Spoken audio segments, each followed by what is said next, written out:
नमस्ते, स्वागत छ यहाँहरूलाई सेफ सुनी युट्युब च्यानलमा। आज म यहाँहरूलाई ठेकुवा बनाएर देखाउँछु। ठेकुवा चाहिँ छठ पर्वमा विशेष गरेर बनाइन्छ।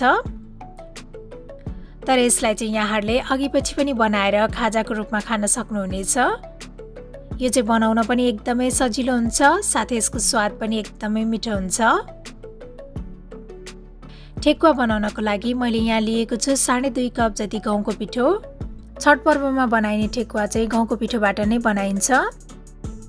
त्यसपछि मैले यहाँ राखेँ 3 ठुलो चम्चा घिउ अनि त्यस्तै पिसेको सुकुमेल। अब यो सबैलाई राम्रोसँग मिक्स गर्ने। यो गहुँको पिठोलाई चाहिँ यसरी घिउमा मजाले मुछेर ठेकुवा बनाउँदाखेरि चाहिँ ठेकुवा बाहिरबाट एकदमै क्रिस्पी, भित्र एकदमै नरम, एकदम मिठो बन्छ। यतिको मिक्स भइसकेपछि मैले यहाँ राखेँ आधा कप पिसेको सक्खर। मैले चाहिँ सक्खर क्युबलाई चाहिँ पिसेर लिएको छु। यहाँहरूले सक्खरको सट्टा चिनीलाई पिसेर राख्नु भए पनि हुन्छ। त्यसपछि मैले यहाँ राखेँ मसिनो पारेर काटेको सुकेको नरिवल। मैले चाहिँ यहाँ थोरै कोरेको नरिवल पनि राखेको छु, अझै मिठो स्वाद आउँछ। अनि अर्को मैले यहाँ राखेँ मसिनो पारेर काटेको छोकडा। त्यस्तै मैले यसमा आधा चम्चा जति सौँफ पनि राखेँ। अब यसमा चाहिँ मनतातो दुध राख्दै यसलाई चाहिँ मिक्स गर्दै जानुपर्छ। दुध चाहिँ थोरै गरेर राख्नु होला।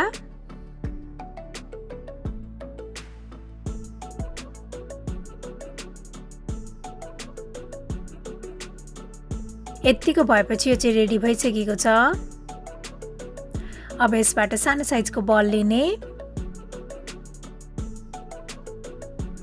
यसलाई चाहिँ यसरी मजाले थिचेर गोलो बनाउनु पर्छ र अब यसलाई चाहिँ फोर्कको सहायताले यसरी यहाँहरूले बुट्टा दिन सक्नुहुनेछ। यहाँहरूले ठेकुवा बनाउनको लागि युज गरिने साँचोको युज गर्नु भए पनि हुन्छ।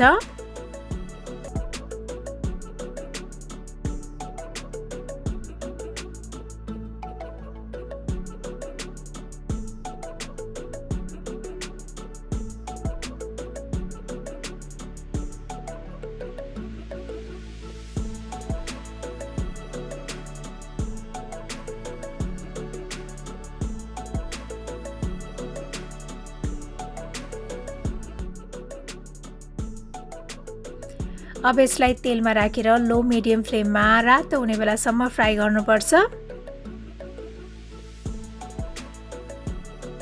यतिको भएपछि रेडी भइसकेको छ। अब बाँकी रहेको ठेकुवालाई पनि यसै गरी फ्राई गर्ने।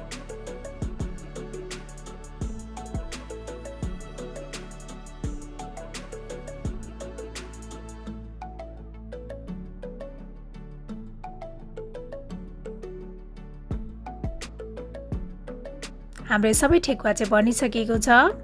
ठेकुवा चाहिँ यसरी साइड साइडबाट फुटेको बन्यो भने चाहिँ ठेकुवा एकदम राम्रो बन्यो भन्ने थाहा हुन्छ। यो ठेकुवा चाहिँ बाहिरबाट एकदम क्रिस्पी, भित्र एकदमै नरम, एकदमै मिठो बनेको छ।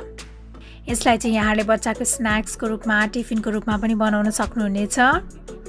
मलाई आशा छ यहाँहरूलाई यो ठेकुवा बनाउने रेसिपी पक्कै पनि मन पर्यो होला र मेरो अरू यस्तै रेसिपीहरूको लागि प्लिज सेफ सुनी युट्युब च्यानललाई सब्स्क्राइब गरिदिनु होला अनि साथै मेरो भिडियोलाई लाइक, शेयर र कमेन्ट गर्न पनि नभुल्नु होला है। Thank you for watching. Bye by.